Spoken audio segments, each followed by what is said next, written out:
There is a special place in hell for women who don't help other women. Keynote speech at Celebrating Inspiration Luncheon with the WNBA's All-Decade Team, 2006. A lot of people think international relations is like a game of chess. But it's not a game of chess, where people sit quietly, thinking out their strategy, taking their time between moves.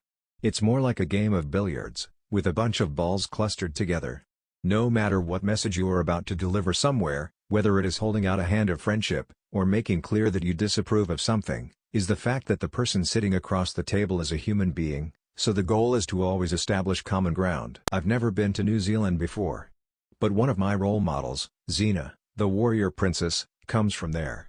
I love being a woman, and I was not one of these women who rose through professional life by wearing men's clothes or looking masculine. I loved wearing bright colors and being who I am. It took me quite a long time to develop a voice, and now that I have it, I am not going to be silent. The magic of America is that we're a free and open society with a mixed population. Part of our security is our freedom. I have to tell you, my 7-year-old granddaughter said to my daughter, her mother, "So what's the big deal about Grandma Maddie having been Secretary of State? Only girls are Secretaries of State." Most of her lifetime, it's true. But at the time it really was a big deal. I think women are really good at making friends and not good at networking. Men are good at networking and not necessarily making friends. That's a gross generalization, but I think it holds in many ways.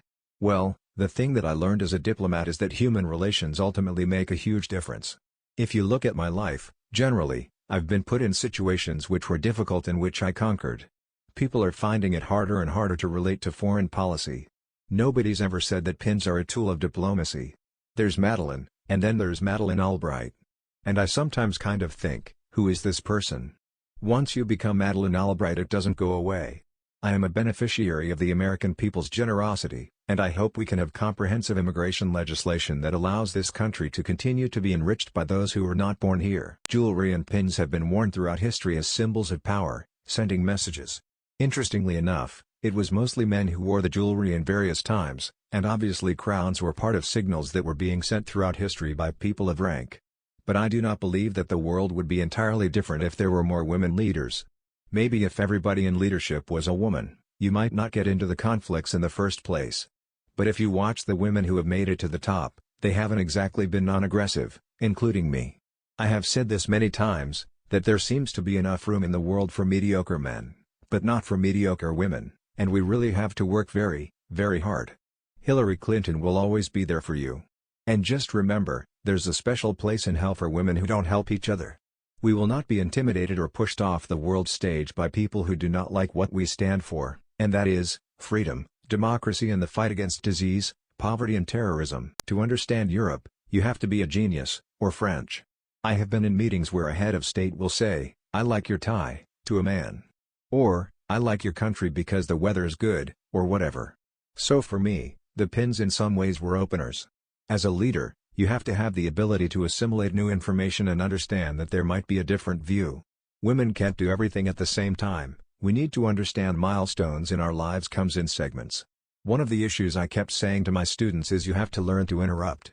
When you raise your hand at a meeting, by the time they get to you, the point is not germane. So the bottom line is active listening. If you are going to interrupt, you look for opportunities. You have to know what you're talking about. Most of the time I spend when I get up in the morning is trying to figure out what is going to happen. We live in an image society. Speeches are not what anybody cares about, what they care about is the picture. Life is grim, and we don't have to be grim all the time. One of the things that was really an issue was I did not want to just be a woman Secretary of State. I wanted to be a Secretary of a State who was a woman, but not just chosen for that particular reason. I do believe that in order to be a successful negotiator, that is a diplomat, you have to be able to put yourself into the other person's shoes. Unless you can understand what is motivating them, you are never going to be able to figure out how to solve a particular problem.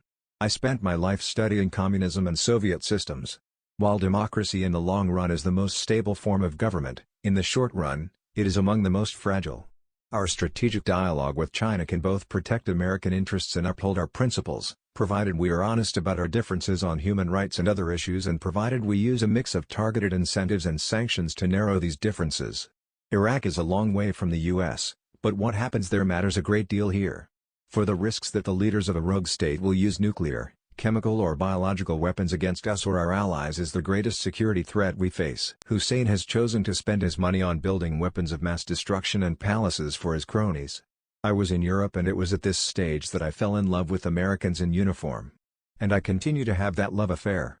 The best book, like the best speech, will do it all: make us laugh, think, cry and cheer, preferably in that order. You think that the heads of state only have serious conversations, but they actually often begin really with the weather or, "I really like your tie." The only thing I have to go by is what my mother and father told me, how I was brought up. I did go to Wellesley, a women's college. And I am of a kind of strange generation which is transitional in terms of women who wanted to go out and get jobs. I can't go out with a Republican. I can't imagine what it is like to be raised in a society where their only statues that exist are to you and your father. The day-to-day making of policy is arguing all the time. You're trying to get the right approach and the right answer, and there are moments that aren't very pleasant. But in the end, you look at the overall product. The UN bureaucracy has grown to elephantine proportions. Now that the Cold War is over, we are asking that elephant to do gymnastics. Because of my parents' love of democracy, we came to America after being driven twice from our home in Czechoslovakia, first by Hitler and then by Stalin. I hope I'm wrong, but I am afraid that Iraq is going to turn out to be the greatest disaster in American foreign policy, worse than Vietnam, not in the number who died, but in terms of its unintended consequences and its reverberation throughout the region.